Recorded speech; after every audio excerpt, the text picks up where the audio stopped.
If you're ever deep in the Amazon rainforest and you find footprints on the trail ahead of you, don't follow them. They might be leading you exactly backward from where they came. Somewhere in the forests of Brazil, something is watching hunters who take more than they need. And when it decides to punish you, the first thing it breaks isn't your body.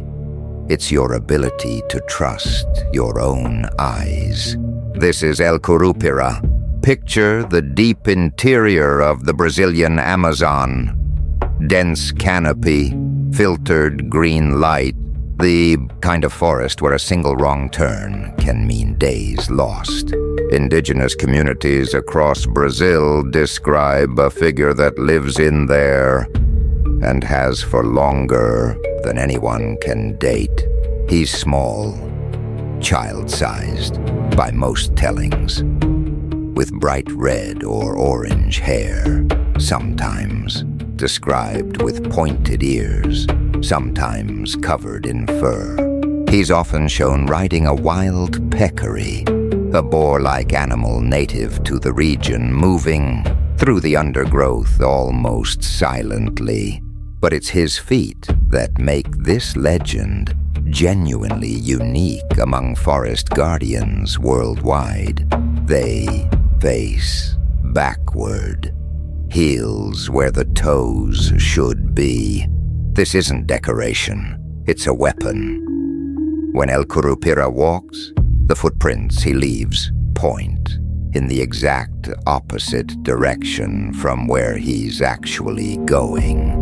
A hunter or logger trying to track him, or trying to follow their own way back out, ends up following a trail engineered to lead them nowhere, or worse, deeper in. And if the footprints alone don't confuse you, there's a second layer.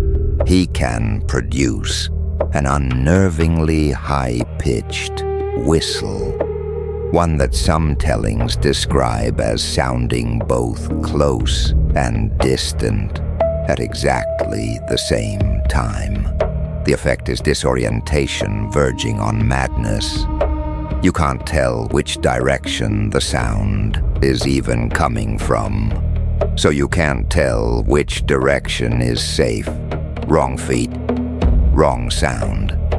Every sense you'd normally trust to get you out of a forest turned against you. Here's what separates El Curupira from a generic forest monster. He isn't hostile to everyone who enters the woods. He's specifically, deliberately punitive toward one kind of person. Hunters who kill more than they need. Loggers who cut down trees without necessity, and in some of the more detailed tellings, he has zero tolerance for anyone who harms an animal that's actively caring for its young.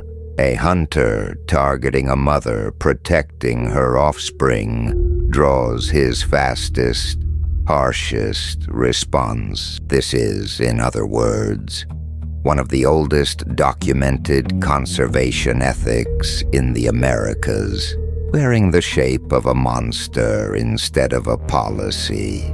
There's a practical ritual that grew directly out of this belief, and it's still described as active in parts of rural Brazil today. Before hunting or cutting timber, some locals leave small offerings on forest trails, essentially asking El Curupira's permission first.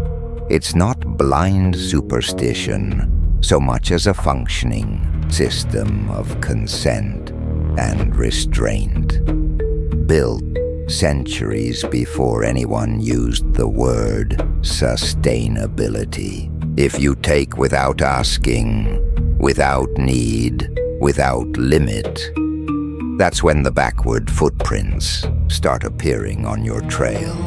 Brazil is enormous, and El Curupira doesn't look or act quite the same everywhere inside.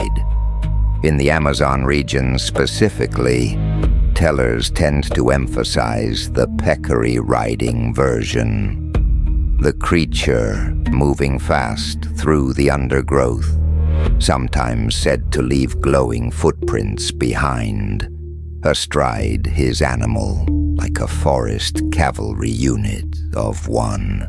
Head southeast toward Rio de Janeiro and Minas Gerais, and the emphasis shifts almost entirely to sound.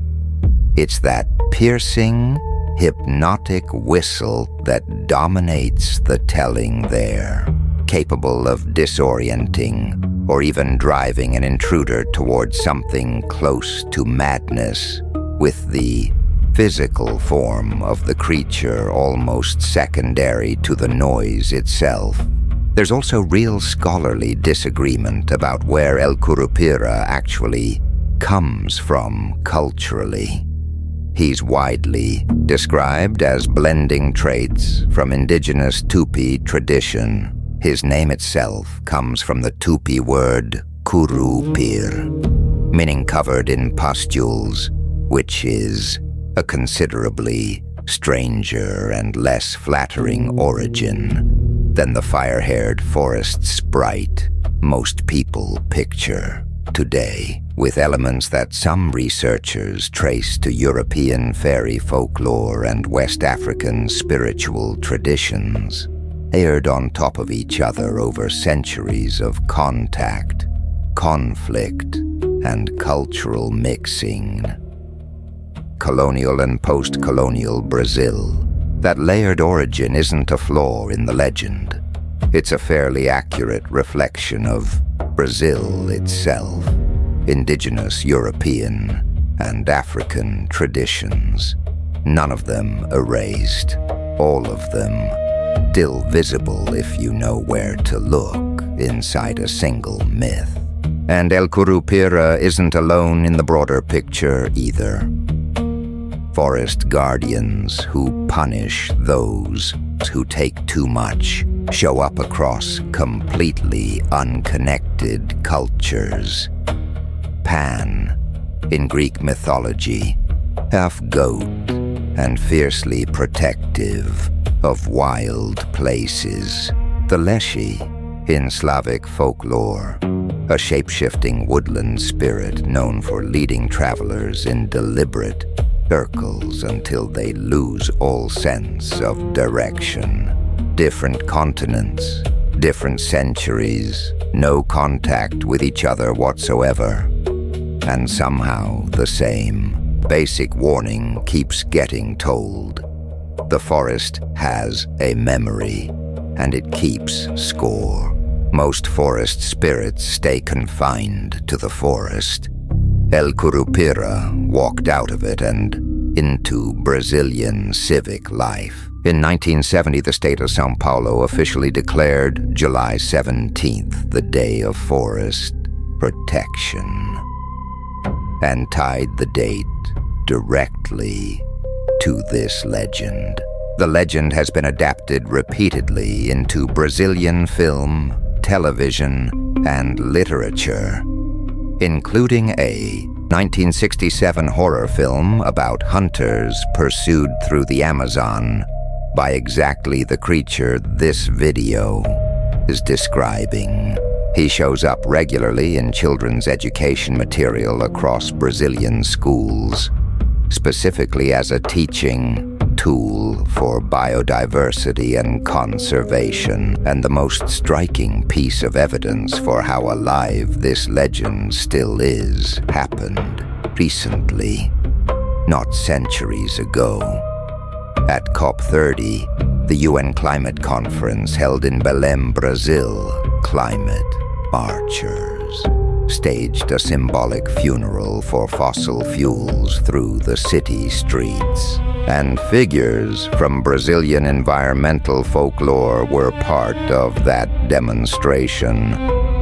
This 400-year-old forest guardian, invoked at one of the largest climate diplomacy events on the planet, standing for exactly the same principle he always has.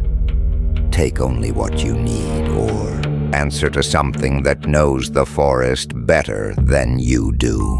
4 centuries, one message, still showing up at the exact moment the world argues about whether it's finally ready to listen. So if you're ever walking through the Brazilian rainforest and the trail forks in a way that doesn't quite make sense, footprints heading one direction, but something in you says otherwise, trust the feeling over the footprints.